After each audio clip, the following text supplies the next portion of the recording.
പ്രിയപ്പെട്ടവരെ, യേശുവിന്റെ നാമത്തിൽ നിങ്ങളെ സ്നേഹത്തോടെ വരവേൽക്കുന്നു. കടലും നദിയും സംഗമിക്കുന്ന സ്ഥലത്ത് നിന്നുകൊണ്ടാണ് ഞാൻ നിങ്ങളോട് സംസാരിക്കുന്നത്. വളരെ മനോഹരമായ അത്ഭുതകരമായ ഒരു സ്ഥലമാണിത്. ഈ സ്ഥലത്തെ സംരക്ഷിക്കുന്നതിനു വേണ്ടി ഈ കല്ലുകൾ കൊണ്ട് ഒരു വരം ഉണ്ടാക്കിയിരിക്കുന്നു. ഈ സ്ഥലത്തുള്ള വെള്ളത്തെ കാത്തു സൂക്ഷിച്ച് മത്സ്യത്തൊഴിലാളികൾക്ക് ഉപയോഗപ്രദമാകാനായിട്ട്. ഇതുപോലെ തന്നെയാണ് ദൈവം. 1 യോഹന്നാൻ 5:18 പറയുന്നു, ദൈവത്തിൽ നിന്ന് ജനിച്ചവൻ തന്നെത്താൻ സൂക്ഷിക്കുന്നു, ദുഷ്ടൻ അവനെ തൊടുന്നില്ല. ദുഷ്ടൻ എന്ന പിശാചിനെക്കുറിച്ചാണ് ബൈബിളിൽ പറയുന്നത്. ദുഷ്ടന് നിങ്ങളെ തൊടാൻ സാധിക്കുകയില്ല, നിങ്ങളെ തൊടുകയില്ല, നിങ്ങളെ തൊടാനാവില്ല. കാരണം ദൈവത്താൽ നിങ്ങൾ ജനിച്ചിരിക്കുന്നു.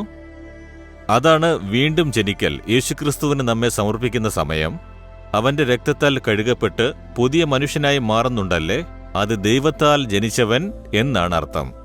നാം പാപത്തെ വിട്ട് മനം തിരിഞ്ഞവർ, രക്ഷിക്കപ്പെട്ടവർ എന്നാണ് അർത്ഥം. അപ്പോൾ ദൈവത്താൽ ജനിക്കപ്പെട്ടു, അവന്റെ രക്തത്താൽ കഴുകപ്പെട്ടു. ദുഷ്ടന് നമ്മെ തൊടാനാവില്ല.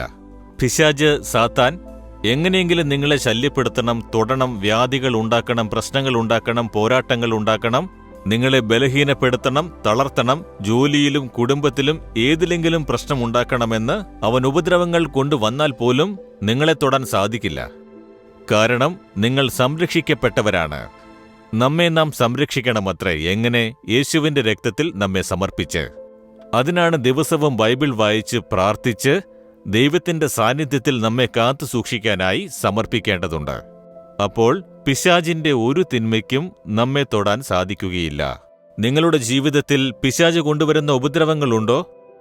അതിന് നിങ്ങളെ സമീപിക്കാനാവില്ല, നിങ്ങളെ തൊടാനാവില്ല, നശിപ്പിക്കാനും സാധിക്കുകയില്ല. വെറുതെ ഭയപ്പെടുത്തും, അത്രയുള്ളൂ.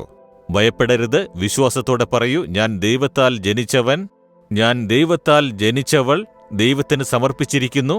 ദുഷ്ടൻ എന്നെ തൊടാനാവില്ല എന്ന് പറയണം. പറയുന്നുവോ വിശ്വാസത്തോടെ? പിതാവേ, അങ്ങയാൽ ജനിക്കപ്പെട്ട ഒരു അനുഭവത്തെ തന്നതിനായി സ്തോത്രം. അങ്ങയുടെ രക്തത്താൽ കഴുകിയതിനായി സ്തോത്രം. ദുഷ്ടനായ പിശാചിന് എന്നെ തൊടാൻ സാധിക്കുകയില്ല. അങ്ങ് ഞങ്ങളെ സുരക്ഷിതമായി നടത്തുന്ന ദൈവമാകുന്നു. യേശുവിന്റെ നാമത്തിൽ പ്രാർത്ഥിക്കുന്നു പിതാവേ. ആമേൻ, ആമേൻ.